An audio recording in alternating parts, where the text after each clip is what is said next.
followers here in Castelo, starting the new Dr. Speed Reach for the Sky, or rather Reach for the Top series with Raul. We have really name. We have figured out a name, good name that stick.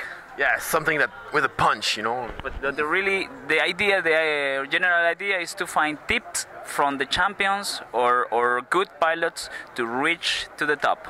Yep. From the beginning, since you're a little child, all the way to an old man like me and you.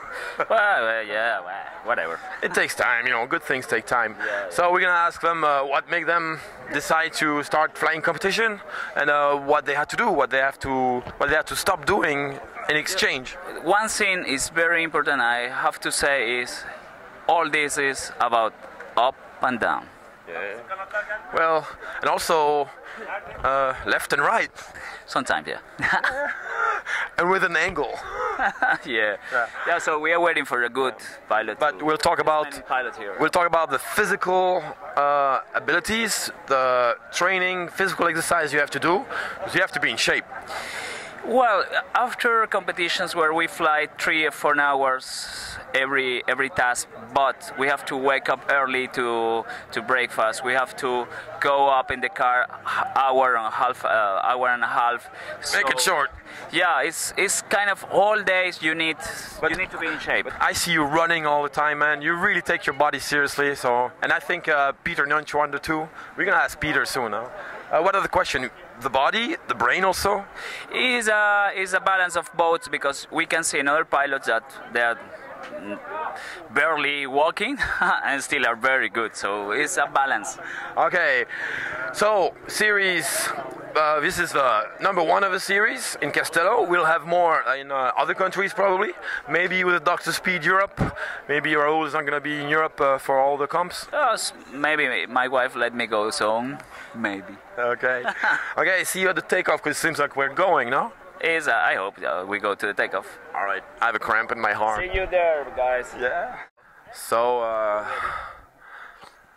first test subject of our series, Reach for the Top or Reach for the Sky, or we don't know what we call it yet, but basically get better or get good soon. Suggest us names, please. Yeah. So, there are bugs everywhere. Anyway, so don't have to introduce Peter, Nunchuander, Petch. As you become good, you get a nickname, you know. Yeah. And so, super final champion, won many World Cup and World Championship, European Championship tasks, right? One European task. Yes. That's right.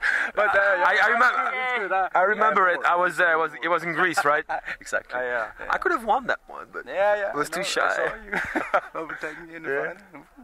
And so, first of all, what made you decide to do competition? Or were you born to compete before you start paragliding, or did you want to? Were you already a sports guy? Yes, I did lots of sports, different sports as well, but not really competing. And the thing was to enter the competitions that we were a bunch of friends, pushing each other, and we went flying every 3 minutes. That was just the one thing when we focused on that, and I think that's why it ended up that way. So I remember one of my first competition. It was in Tapalpa, 2001, I think, or 2000. I remember Peter. He was very young, with Kriegel also very young, but they've been pushing all the reach all the time. And I say, "Oh, who are these Swiss guys? Are very strong guys, huh?" I remember that. I remember also we went to the Volcano to fly to the top to Colina. Yeah, it was good. Yeah. So maybe not being afraid to take risks. You know, when you're young, I think you have a different relation to risk and what's risky, what's not. And becoming a couple of more years, you're always stepping slowly back, and I think you're thinking more than in the young years. But I wouldn't say we were taking a lot of risk, but sometimes for sure enough, yes. But not afraid to put all your money on the table, right? Or your points. No, it's not worse. It's not worse. But back then, could be, yeah. That's how you learn, maybe. Yeah, of course. In the beginning, it's the first part when you learn flying, when you really learn flying after the test, is for sure the most dangerous part, and you got to be careful there. I remember when I was a young, I began to fly. I remember to watch the magazines in my country, and I see the guys like Richard Gallon and Hans Bollinger and stuff, and those guys inspire me to try to climb. So who was your figure? Who was your figure when you was young? Who inspired you? I mean, it was, for me, it was always fun. Of course, sometimes on a competition when you're doing bad, especially when you're not having, for example, the right gear and stuff, it's not really fun. But for me, it was always, especially in the beginning, it wasn't just about the competitions. It was also to go to different countries, to go traveling and stuff. And that was, I think that kept me motivating. And then suddenly, yeah, you're knowing, you're learning, you're getting better and better and better, and then... Wow, and then you are on the top. Yeah. But who was your idol? I don't know. I think I can't say this or that person. I wanted to be like that. Or inspired? Inspired. I mean, paragliding, the sport itself, it really inspired me. I guess. Okay. So you just develop your style, and then don't try to copy too much. Maybe that's good too. Could be, yeah. Could be.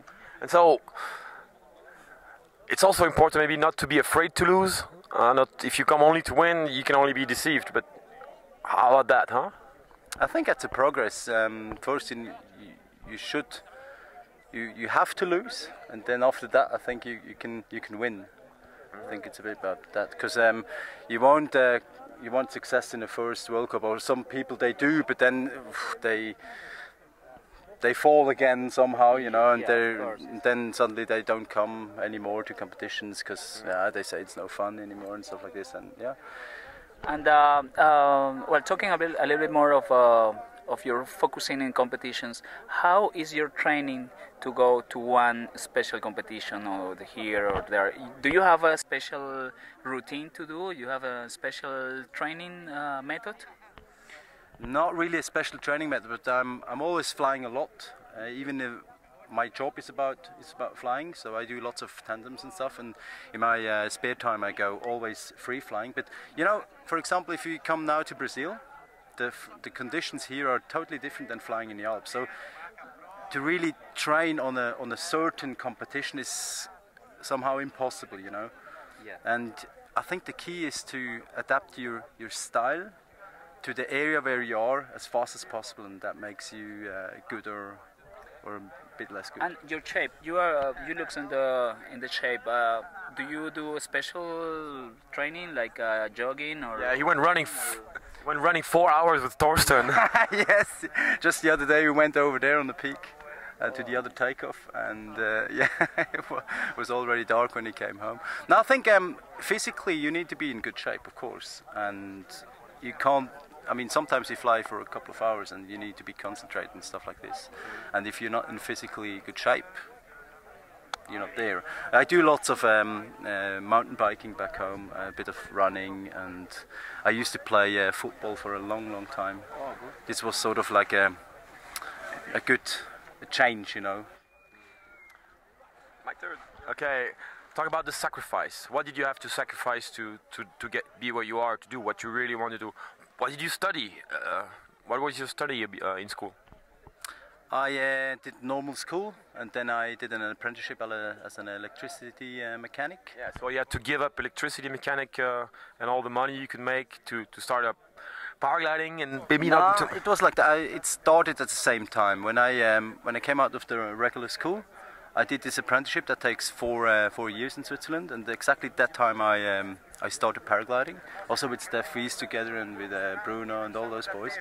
And that time, of course, we had a little money, and we spent all of that, also the spare time. We went to the little competitions in Switzerland and stuff. Yeah. And yeah, and then suddenly I did the test, like the exam after those 4 years, and there was for me in my life to say which way you want to go, because paragliding took already quite a big place in my life, and I had to decide if I want to go to further keep on going like a career in my job.